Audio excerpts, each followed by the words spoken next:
이번 주부터 이제 석 달 정도 아마 저희들이 욥기를 큐티하게 되는데 여러분 잘 아시다시피 주일에 제가 전체적인 서론을 다시 한번 말씀드리겠지만 욥기는 한마디로 얘기하면 그 고난에 대한 이야기, 고난의 신학이다 그렇게 얘기를 하는데 저희들의 삶 속에 예외 없이 찾아오는 또 찾아올 수 있는 그 고난과 시련을 하나님의 자녀로 또 예수 그리스도의 제자로 어떻게 극복하며 나아갈 것인가라는 그 문제를 욥기는 아주 깊이 있게 다루고 있습니다. 그러기에 저희들이 욥기를 통해서 큐티를 하면서 이제 그 고난의 그 문제에 대해서 하나씩 그 해답을 풀어 나갈 건데 저희들이 정말 온전히 이 욥기를 통해서 하나님을 다시 한번 알게 되고 또 하나님의 주권에 의한 이 시련과 고난에 대해서 깊이 있게 이해하게 된다면 저희들은 적어도 지금보다 더욱 성숙된 믿음을 갖게 될 것입니다. 그리고 지금보다도 훨씬 더 쉽고 또 당당한 그런 믿음 생활을 하게 될 것입니다. 그런 의미에서 이 욥기는 참 중요한, 한편으로 이제 하나님께서 허락하신 이 예수라는 교회의 기초를 닦고 있는 지금 저희들 모두에게 바로 이 시점에서 저희들이 욥기를 통한 하나님의 가르침을 잘 이해한다면 저희 교회는 앞으로 어떠한 작고 큰 어려움에도 어떠한 시련에도 그 어려움에 능동적으로 대처해 나가고 그것을 이겨나갈 수 있는, 그러니까 좀처럼 흔들리지 않는 정말 반석 위에 이렇게 언덕 위에 지은 집같이 그런 교회가 틀림없이 될 것입니다. 그러기에 저희들이 욥기 말씀이 때로는 좀 어렵고 때로는 좀 지루한 그런 느낌이 들지만 이 안에서 하나님께서 저희들에게 어떤 말씀을 주시는지에 대해서 정말 사모하는 마음으로 큐티를 하셨으면 좋겠습니다. 1장 2장은 욥기 서론입니다. 욥이라는 사람이 어떤 사람이었는데 1장 2장을 통해서 욥이 이렇게 되었더라. 그리고 이제 오늘 잠깐 소개됐지만 친구들이 와서 그 욥의 처지에 대해서 이런저런 이제 변론과 얘기를 쭉 하게 됩니다.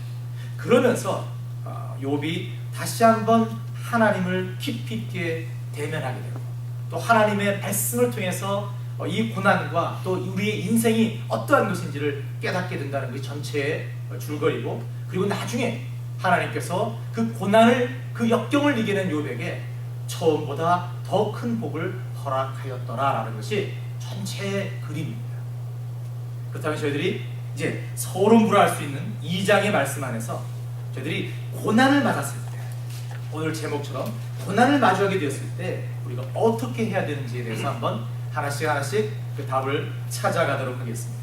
앞으로 저희들은 이 고난에 대해서 석 달 동안 아주 많은 얘기를 하게 될 것입니다. 첫째, 저희들은 먼저 고난을 만나면 그 고난의 실체와 원인을 파악해 봐야 합니다. 오늘 말씀 욥기 2장은 두 번째 하늘나라의 회의, 천상회의라고 얘기하는데요. 그 회의에서 시작됩니다. 여러분께서 이미 묵상하셨듯이 1장의 첫 번째 천상회의, 하늘나라 회의에서는 그 욥이 참 순전하고 의인이다라는 그런 하나님께서 칭찬하시니까 사단이 가진 게 많고 하나님께서 주신 거 많으니까 하나님을 찬양하는 거 아니겠습니까? 이렇게 쉽게 말하면 그렇게 얘기를 해요. 그래서 한번 쳐볼까요?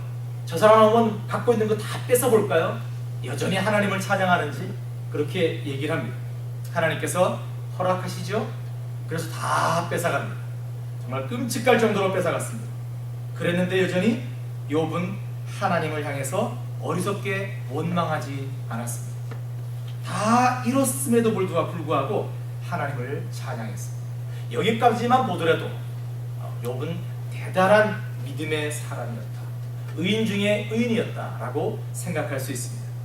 그런데 안타까운 것은 욥의 고난이 이것으로 끝난 것이 아니라는 것입니다. 오늘 두 번째 시험을 사단이 제의하고 있습니다. 역시 하나님께서 욥에 대해서 칭찬을 하자 사단이 말씀 4절과 5절, 사단이 여호와께 대답하여 가로되 가죽으로 가죽을 바꾸오니 사람이 그 모든 소유물로 자신의 생명을 바꾸올지라 이제 주의 손을 펴서 그의 뼈와 살을 치소서. 그리하시면 정녕 대면하여 주를 욕하리이다. 이렇게 얘기를 하고 있습니다. 무슨 말입니까? 가죽으로 가죽을 바꾼다는 것은 옛날 이 시대에, 여러분 이 시대가요 상당히 오래된 시대입니다. 아브라함 시대라고 보시면 돼요. 아브라함 시대인데 욥은 이스라엘 사람이 아닙니다. 이방 사람이었습니다. 이방 사람이었음에도 불구하고 하나님을 찬양하고 하나님을 믿었던 사람입니다. 아브라함 시대의 사람인데 그 시대는 물물 교환이 많았기 때문에 가죽으로 가죽을 바꾼다는 것은 이런 거예요. 그러니까 사단은 이런 얘기를 하고 있습니다. 자신의 생명을 자신이 가진 것으로 바꿔서 욥이 지금 여전히 하나님을 찬양한다는 거예요. 자신의 생명, 목숨 대신에 자신의 모든 것을 내주었기 때문에 지금 여전히 하나님을 찬양하는 거 아니겠습니까? 그러니까 이제 뼈와 살을 치소서라고 하죠. 뼈와 살을 친다라는 것은 여러분 뼈와 살 그러니까 뭐가 생각나십니까? 네? 아담이 뭐라 그랬어요? 입을 보고 나의 뼈고 나의 살이라고, 내 뼈 중에 뼈요 내 살 중에 살이라고 이렇게 얘기를 했죠. 그러니까 뼈와 살이라는 것은 생명 그 자체를 얘기하는 거예요. 생명을 위태롭게 한다면 과연 욥이 하나님을 찬양하겠습니까? 라고 사단이 얘기를 한 거예요. 그래서 결국 사단은 말씀 7절 8절 사단이 이에 여호와 앞에서 물러가서 욥을 쳐서 그 발바닥에서 정수리까지 악창이 나게 한지라 욥이 제 가운데 앉아서 기와 조각을 가져다가 몸을 긁고 있더니, 이러한 상황이 되어버린 것입니다. 그야말로 저희들이 상상하기 힘든 악한 피부병이 욥을 괴롭게 해서 기와 조각으로 몸을 긁고 있다는 것은 참 저희들이 상상할 수 없는 거 아니겠습니까? 정말 독하고 끔찍한 상황이라는 것입니다.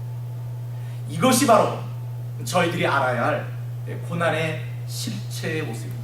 즉 고난은 대부분이 사단의 공격에 의해서 나타납니다.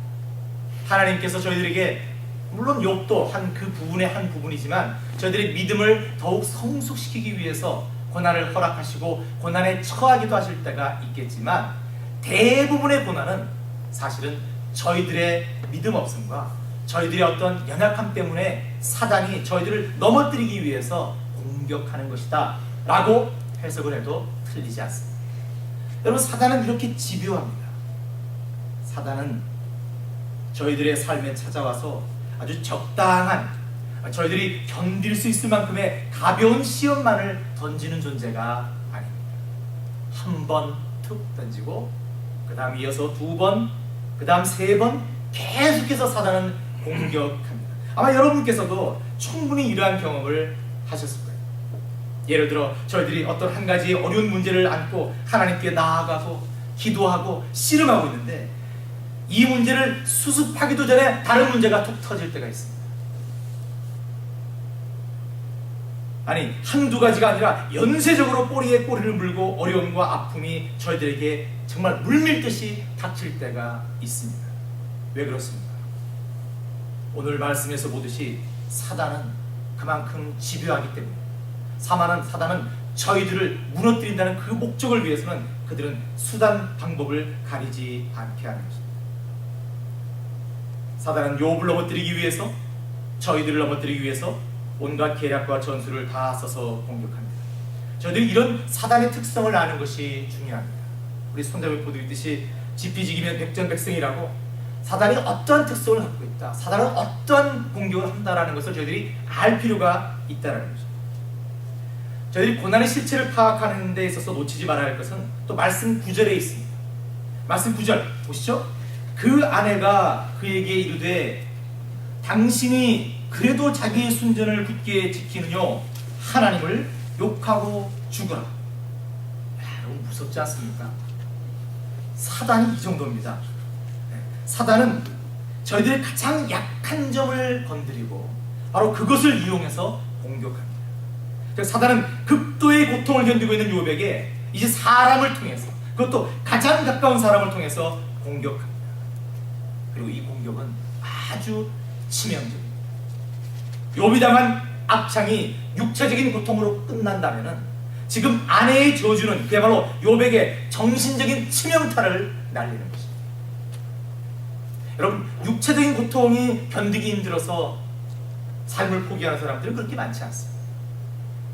대부분의 사람들이 이 정신적인 외로움과 영혼의 문제를 해결하지 못해서 그들이 힘들어합니다. 당연히 욥이 당한 처지를 민망히 여기고 위로하고 같이 울고 돕고 간호해 줘야 할 사랑하는 아내가 오히려 사단의 도구로 쓰였다는 것입니다.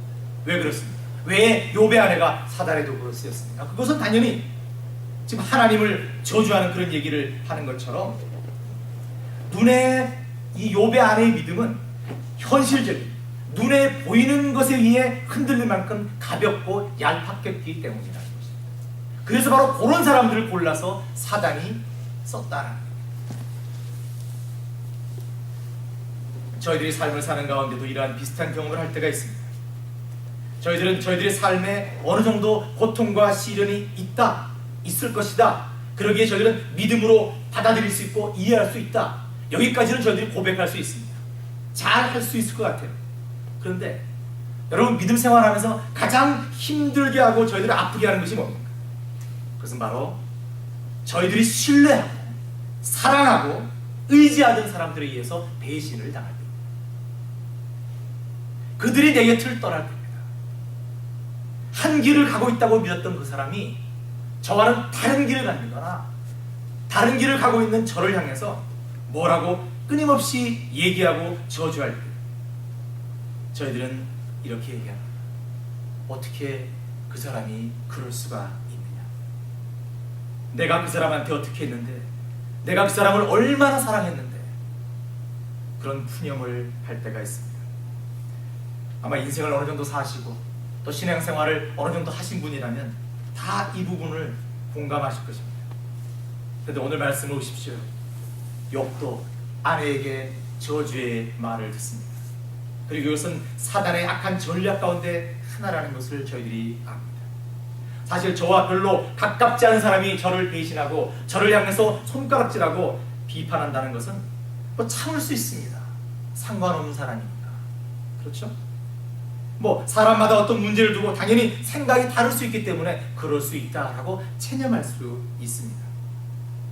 하지만 믿었고 가까웠다 생각했고 심지어 우리는 사랑하는 관계였음에 틀림없다라고 믿었던 그런 사람들이 자신을 돌아서서 마치 어떠한 이슈 하나 때문에 싹 돌아서서는 완전히 남처럼, 아니 그 이상을 넘어서서 지금 이 길을 가고 있는 저희들을 향해서 손가락질하고 저희들을 매몰차게 몰아붙일 때 저희들은 참 견디기 쉽지 않습니다. 여러분, 예수님을 배신한 사람이 누굽니까? 저희 누가복음 말씀 나누지 않았습니까? 누굽니까? 예수님 그룹 중에서 A그룹, B그룹, C그룹 뭐 이렇게 쭉 있는데 그 중에서도 코아 그룹이라 할 수 있는 12제자 중에서 한 사람이 예수님을 배신했습니다. 그리고 공식적으로 예수님을 부인하고 저주한 사람이 누굽니까?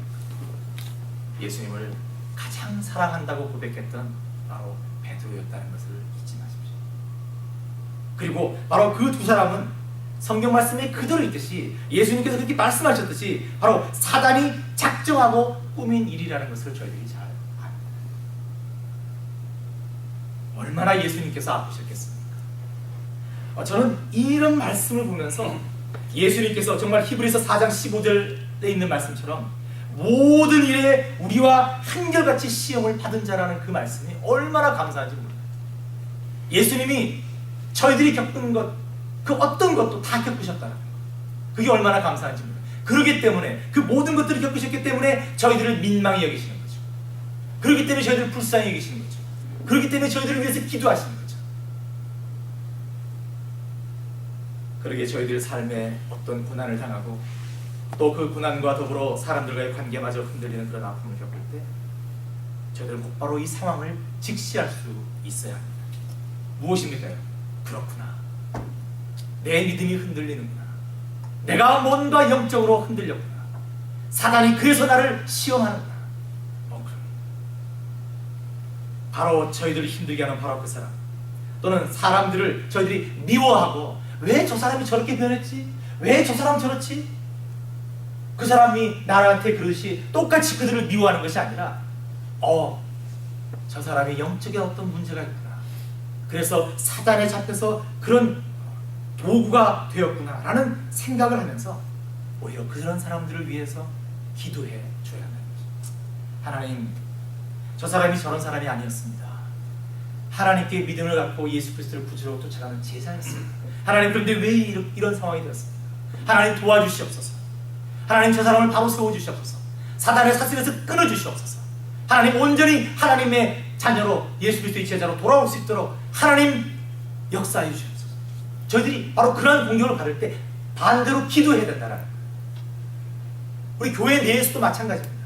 잘 교회를 섬기다가 조그마한 말 한마디 또는 불편한 어떤 그런 관계 때문에 흐트러진, 그래서 이 교회를 돌아서거나 또는 예배에 은혜가 안 되거나 그 사람을 보기가 싫거나 그런 마음들이 생길 때 이런 것들을 나누면서 그 실족할지 모르는 그 사람들을 위해서 기도해 줘야 한다는 것입니다. 예수님께서 이게 exactly 그렇게 설명해 주셨습니다. 예수님께서 누가복음 22장 32절 저기 배웠죠? 애들이? 볼까요? 내가 너를 위하여, 누구를 위하여? 베드로를 위하여, 그죠? 내가 너를 위하여 내 믿음이 떨어지지 않기를 기도하였노니 너는 돌이킨 후에 내 형제를 붙게 하라. 너무나 정확하지 않습니까? 예수님께서는 이 모든 상황을 다 아십니다. 성경 말씀에 다 있는 거예요.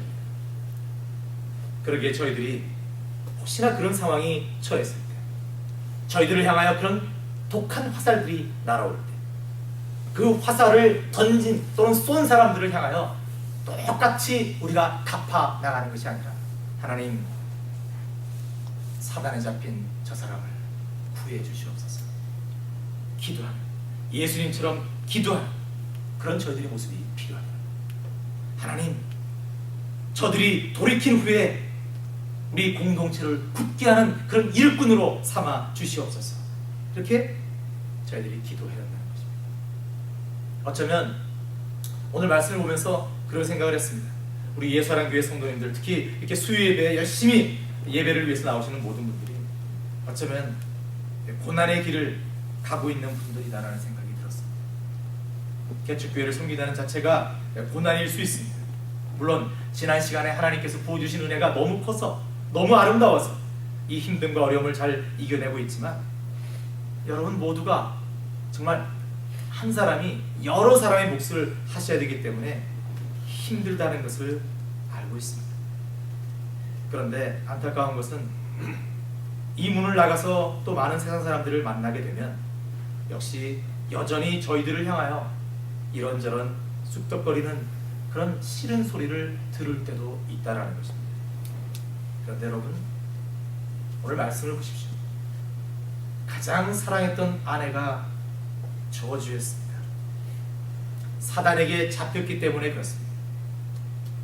그러기에 저희들도 그러한 상황을 혹시나 밖에서 또는 앞밖에서 만나게 되면 저희들은 이제 이 고난과 이 악함의 이 공격의 실체를 알았으니 이제는 그들을 향해서 기도하고 그들을 영적으로 회복시켜달라고 하나님께 구하는 그런 저희들이 돼야 한다는 것입니다. 여러분, 이것이 바로 저희들이 고난을 마주했을 때 저희들이 취해야 할 태도입니다. 자, 이제 저희들이 고난의 실체를 사단이 갖고 노는 것이구나라고 이렇게 파악이 되었다면 실제적으로 고난을 이길 수 있는 길을 한번 찾아봐야 됩니다. 그렇죠? 알고만 끝나는 것이 아니라 저희들이 이제 공격을 해야 할 때입니다. 어떻게 해야 됩니까? 첫 번째는 이 모든 고난이 그래도 하나님의 섭리 아래 있다는 것을 굳건하게 믿는 것입니다. 여러분, 이것이 중요합니다. 그러기에 저희들이 간혹 악한 사단의 공격을 맹렬히 계속받게 되는 그런 어려움에 처하더라도 저희들은 당당할 수 있습니다. 이 믿음이 있으면. 그래? 이 고난, 이것도 하나님의 손 안에 있다는 거예요. 여러분, 오늘 말씀을 보십시오. 말씀이 사단의 주권으로 지금 욥을 괴롭히고 욥을 난처하게 빠뜨리고 있는 것은 아니지 않습니까? 그렇죠? 욥이 제의를 했지만 하지만 그 끝에 그 모든 것을 쥐고 계신 분이 누굽니까? 우리 하나님이십니다. 우리 하나님이십니다. 하나님께서 저희들의 믿음을 성숙시키기 위해서 연단과 고난을 주시는 것도 마찬가지고, 사단이 저희들을 넘어뜨리기 위해서 공격하는 그 시련과 고난 역시 여전히 하나님의 큰 섭리 안에 있다라는 것입니다. 바로 우리가 믿고 있는 하나님 안에 있다라는 것입니다. 그렇기 때문에 이 고난과 시련이 결코 저희들에게 끝일 수 없다라는 것입니다. 왜? 우리 하나님은 선하시기에, 선하신 하나님께서 그 마지막을 항상 선하게 이끌어 가시기 때문에 그렇습니다. 그것을 믿는 것입니다. 그래, 내가 지금 힘들다, 내가 괴롭다, 이 지독한 아픔과 고통 정말 죽겠다. 그러나 이것도 지나간다. 뭐 김연아가 그랬다 그러잖아요. 김연아가 금메달 따고 좌우명이 뭡니까? 기자가 보니까 이 또한 지나가리라. 여러분, 김연아가 금메달을 따기 위해서 얼마나 많이 빙판에 넘어졌겠습니까? 그 딱딱한 빙판에 얼마나 많은 부상이 시달렸겠습니까? 근데 이 또한 지나가리라, 이것은 사실 이스라엘의 그 고전에 나오는 얘기죠. 누가 했다고요?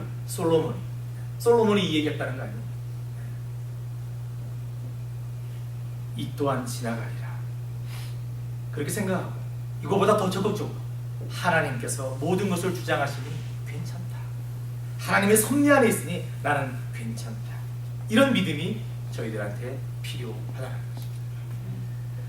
고난을 이겨내는 길은 오늘 말씀 10절에서도 욥이 보여줍니다. 10절 볼까요? 그가 이르되 그대의 말이 어리석은 여자 중에 하나의 말 같도다. 우리가 하나님께 복을 받았은즉 재앙도 받지 아니하겠느뇨. 이 모든 일에 욥이 입술로 범죄치 아니하리라. 여러분, 욥은 복을 우리가 하나님께 받았으니 재앙도 있지 않겠느냐.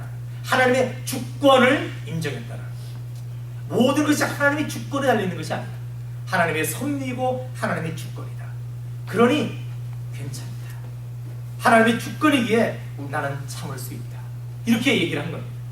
참 어려운 경지입니다. 어려운 경지지만 저희들이 지금 당장은 안 들는지 모르겠지만 여기 전체를 공부해 가면서 이러한 믿음의 차원으로 한 발 한 발 나아가야 한다는 것입니다. 저희들이 만약 이러한 경지에까지 이른다면 저희들은 웬만한 영적 전쟁에서도 마침내 승리할 수 있을 것입니다. 그리고 두 번째, 고난을 이겨낼 수 있는 힘이 될 수 있는 것은 바로 친구입니다. 하나님께서는 이러한 고난과 역경 가운데도 저희들을 위로하고 그 아픔을 함께하고 기도해주는 친구, 동역자들을 보내주셔서 그 아픔과 시련을 이길 수 있도록 힘 주십니다. 여러분, 물론 나중에 욥의 세 친구가, 오늘 말씀 11절부터 13절에 등장한 욥의 세 친구가 나중에 이제 시간이 지나면서 자신들의 의와 자신들의 좀 삐뚤어진 생각을 자꾸 얘기하면서 욥을 괴롭히는 그런 사람으로 변해갑니다. 그러나 11절에서 13절까지의 말씀만을 바라보면요, 욥의 세 친구들은 정말 훌륭한 친구들입니다. 여러분, 그 지명이 각각 나오는데 그 지명들이 대체로 굉장히 멀리 떨어져 있는 지명이에요. 그들은 욥이 이렇게 되었다라는 입소문을 듣고 이들은 그 소식을 듣자마자 쫓아왔어요. 상약해서 약속을 해서 찾아왔어요. 그리고 12절 같은 거 한번 여러분 그림으로 한번 상상을 해보십시오. 눈을 들어 멀리 보면 욥이, 자기 친구가 떵떵거리면서 가장 큰 자라고 하던 욥이, 그 욥이 멀리서 보니까 거의 거지 형색을 하면서 거기다가 종기는 나고 악창이 나서 기와를 긁으면서 제 가운데 완전히 비참한 가운데 앉아있는 게 보여요. 욥이라고는 상상할 수 없는 사람이 돼 있습니다. 그걸 보면서 그들이 일제히 소리질러 울며 각각 자기의 겉옷을 찢고 하늘을 향하여 티끌을 날려 자기 머리에 뿌리고, 여러분 이 대목은 뭐냐면 욥이 저렇게 된 것은 그것은 나 때문이다, 어쩌면 나 때문인지도 몰라라는 친구가 욥의 입장으로 완전히 들어가서 자기가 회개하는 그런 모습을 보여주는 거예요. 그 정도로 욥의 친구들은 욥에 대해서 간절한 사랑하는 마음이 있었다는 것입니다. 그리고 7일 7야를 그와 함께 땅에 앉았으나 욥의 곤고함이 심함을 보는 거로 그에게 한 말도 하는 자가 없었더라. 그리고 7일 7야, 책도 앉지 않고 비참한 처참한 가운데 앉아있는 친구 옆에 가만히 앉아있다. 여기까지는 죽이잖아요, 친구로서. 네? 정말 이 정도 할 수 있으면 참 대단한 겁니다. 여기까지만 생각하십시오. 그 다음부터 저희들이 또 이제 공부할 수 있는 시간이 있습니다. 근데 여러분, 저희들에게도 이러한 영적 친구가 필요합니다. 여러분, 왜 예수님께서 교회 공동체를 세우셨습니까? 저희들 한 사람으로서는요, 완벽할 수 없습니다. 저희들 한 사람으로서는 온전히 하나님께 나아갈 수 없습니다. 누구라도 마찬가지입니다. 여러분께서 도와주시고 여러분께서 기도해 주시지 않으면 리더들이 설 수가 없습니다. 리더들도 똑같은 사람이고 한 사람도 의인이 없기 때문에 그렇습니다. 저희들도 자빠집니다. 교회 장로님이나 다른 안수 집사님이나 그런 뭐 신앙생활을 오래 하신 분들이라 할지라도 당연히 자빠집니다. 그래서 교회 공동체가 있는 거죠. 그럴 때마다 우리 목사님 말씀이 좀 띨띨하지 않냐? 좀 이상하다. 왜 이러실까? 괜히 전화 한 통해서 목사님 뭐 커피 한잔 하시죠? 그래서 한 번씩 좀 얘기도 해보고, 요즘 좀 피곤하신 일 있습니까? 뭐 이렇게 물어보기도 하고. 그래서 이제 그런 영적인 상태를 점검해야죠. 그러다가 이제 상태가 안 좋으면 대놓고 얘기하지 마십시오. 그럼 제가 기분 나쁘잖아요. 기도하시는 거죠. 하나님, 우리 목사님이 뭔가 어떤 일에 지금 눌려 계십니다. 하나님, 저희가 뭔지 모르겠습니다. 하나님, 풀어주시옵소서. 몇몇 아는 분들끼리 모여서 그렇게 기도하는 거예요. 장로님도 마찬가지고, 옆에 있는 친구도 마찬가지고, 옆에 다른 우리 다 여성교회 회원도 마찬가지고, 다 마찬가지. 누가 하나 좀 흔들리거나 힘든 그런 상황이 있을 때, 여러분, 저희들이 세상을 살다 보면은 돈 문제 하나 갖고도 흔들릴 수 있고요, 친구 하나 때문에 흔들릴 수 있고, 병약한 것 때문에 흔들릴 수 있거든요. 그런 것들이 다 영적으로 저희들을 치는 거거든요. 그럴 때마다 혼자는 힘드니까 친구들이 와서 함께 울어주는 거예요. 함께 기도해 주는 거예요. 여러분, 이런 동반자가 굉장히 중요해요. 요한복음 15장 14절 15절 한번 보시겠습니다. 예수님께서 뭐라고 하셨습니까? 너희는 내가 명하는 대로 행하면 곧 나의 친구라. 이제부터는 너희를 종이라 하지 아니하니 종은 주인이 하는 것을 알지 못함이라. 너희를 친구라 하였노니 내가 내 아버지께 들은 것을 다 너희에게 알게 하였습니다. 아멘. 왜 예수님께서 마지막 설교를 하시면서 제자들에게 친구의 개념이라는 걸 툭 던지셨을까요? 난 너희들 선생이야, 난 너희들 메시아야, 이름으로 끝냈어도 많이. 근데 예수님께서 필로스, 친구라는 개념을 툭 던지셨어요. 그래서 저희들이 찬양할 때도 나의 친구 누구요? 예수님. 저희들은 얼마나 행복합니까? 가장 확실한 친구를 두고 있다는 거예요. 그런 친구의 개념만큼 가까이 갈 수 있을 정도로 저희들이 예수님을 사랑해가는 거죠. 그러면 저희들은 늘 예수님께서 찾아오셔서 친구들이 욥을 찾아 함께 고통을 나누는 것처럼 저희들에게도 지금도 오셔서 저희들의 모든 것을 함께 지시고 나누시고 아파하신다는 거예요. 얼마나 큰 복입니다. 그리고 이 아름다운 친구의 관계가, 예수님과 저희들과의 이 아름다운 친구 관계가 이 공동체 안에서도 이루어져야 합니다. 저희들은 하나님께서 허락하신 예수사랑교회라는 하나의 예수 공동체를 이루어 가고 있습니다. 제일 처음부터 친구였고 한 가족이었고 형제 자매이지 않았습니다. 왜 저런 사람이 하필이면 이 교회에 와 있을까? 시험 들고 이런 사람도 있을 수 있어요. 앞으로도 그런 사람이 들어올 수 있어요. 그렇죠? 그렇지 않겠습니까? 어떻게 저희들이 마음에 쏙 맞는 혈액형 A형만 딱 올라가고 딱 들어올 수 있겠어요? No. 희한한 AB형으로 들어올 수 있다라는 거예요. 그런 사람 들어왔을 때 어떻게 할 거냐? AB형 계십니까? 양집사님. 이건 시험이 아닙니다. 저희 아버님이 AB형이라서 제가 이것도 이거 트라우마. 저희 아버님이 AB형이라서 하도 이렇게 어렸을 때 그 AB형이 아주 독특함을 제가 많이 받아서 이런 이해하십시오. 어쨌든 교회라는 것은, 공동체라는 것은 그렇게 특이한 분들이 다 들어오실 수 있다는 거예요. 여러분, 특히 이민교회, 여러분 물 건너서 비행기를 탔다, 그 하나만으로도 사람 특이한 사람들입니다. 그냥 보통 평범한 사람들은요 이걸 못 건너가요. 미국을 어떻게 건너갑니까?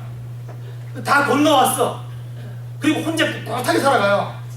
그것도 미국 사람들을 대하면서, 미국 사람들을 상대로 돈 벌면서. 특이한 거예요. 이런 사람들이 교회에 모였다. Everybody wants to be special. 다 특이한 사람이 되고 싶다는 겁니다. 그리고 난 뭔가 좀 달라라고 얘기하고 싶어요. 나는 당신하고 달라. 항상 이런 생각으로 교회에 제일 처음에 문을 들어옵니다. 그런 사람들이 그래? 나도 너하고 달라. 이렇게 하면은 교회가 끝나는 거예요. 그런 사람이라 할지라도 저희들이 다가가. 예수님이 저희들을 이렇게 특이한 사람들을 사랑하시는 것처럼 저희도 그런 마음으로 다가가서 그래? 내가 하나 양보하지. 내가 하나 양보하지. 자꾸 양보해가면서 그들을 친구로 삼아줘요. 제일 먼저 친구로 삼아줘요. 그러다 보면 그 자매가 나의 자매가 되고 그 형제가 나의 형제가 되는 거죠. 그런 우애와 우정이 사랑이 똘똘 뭉친 공동체 좀처럼 흔들리지 않죠. 흔들릴 수가 없습니다. 서로 사랑하는 거예요. 왜 교회가 흔들립니까? 그런 관계가 아니에요. 뭔가 와서 이익이나 어떤 대우나 뭐 그런 것들로 얽혀있는 관계가 있을 때 교회는 흔들릴 수 있습니다. 저는 예수사랑교회에 하나님께서 오늘 이런 말씀을 주셨다는 것은 바로 저희들에게 그러한 끈끈한 사랑의 공동체가 되기를 원하시기 때문에 그렇다고 생각합니다. 아멘.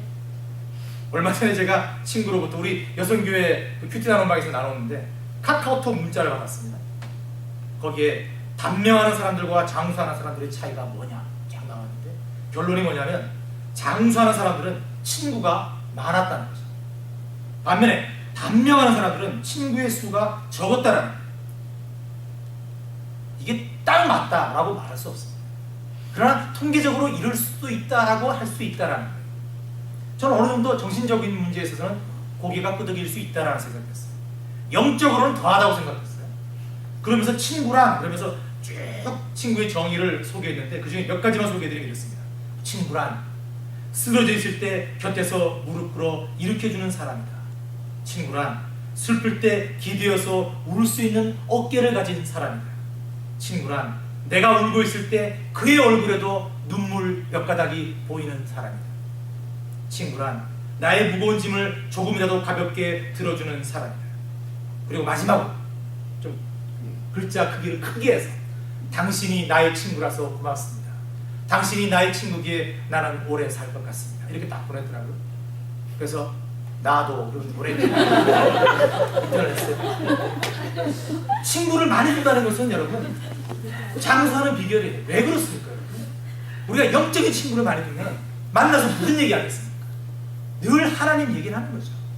늘 우리 믿음에 관계된 얘기를 하는 거죠. 그러다 보면 저들의 믿음이 점점점 자라는 거예요. 그러니까 영혼이 성숙해져 가니까 하나님께서 그런 것들을 책임지실 것이고 또 정신적인 건강면으로 봐도 가만히 앉아서 혼자서 TV를 보다가 드라마를 보다가 잠들고 또 차 한잔 마시고 밥 먹고 그렇게 사는 사람하고 친구야 전화 와서 이렇게 나누고 삶을 얘기하고 뭐 또 수다를 떠는 거하고 다릅니다. 다를 수밖에 없습니다. 그러니까 어느 정도 이거는 맞다라고 생각될 수 있습니다. 그런 의미에서 저희들 모두는 이렇게 한 자리에 함께 있다는 것을 감사해야 됩니다. 네. 그렇죠? 한번 인사를 해봅시다. 뭐 친구야 고맙다 이건 좀 그렇지만 친구가 되어주셔서 감사합니다. 옆 사람들한테 해보시죠. 친구가 되어주셔서 감사합니다. 김장로님께는 감히 그렇게 말씀드렸습니다. 정말 저희들의 뭐 아버지 같은 분이 되어주시고 영적인 그런 선배님이 되어주셔서 얼마나 감사합니다. 그렇죠? 우리 교회 참 기둥 같은. 그러니까 이런 관계가 저희들이 고난을 넘어갈 때 가장 중요하다는 거예요. 그렇죠? 고난에 처했을 때 이런 사람들과의 관계가 영적인 친구의 관계가 참으로 소중하다. 좀처럼 이런 관계가 끈끈한 사람들은 쓰러지지 않는다. 도와주고 기도하는 사람들이 있기 때문에 그렇다는 거예요. 여러분 욥기는 바로 고난에 대한 문제입니다. 하나 저희들이 이러한 문제들을 오늘 말씀을 통해서 한 가지 한 가지 고난의 실체를 파악해라.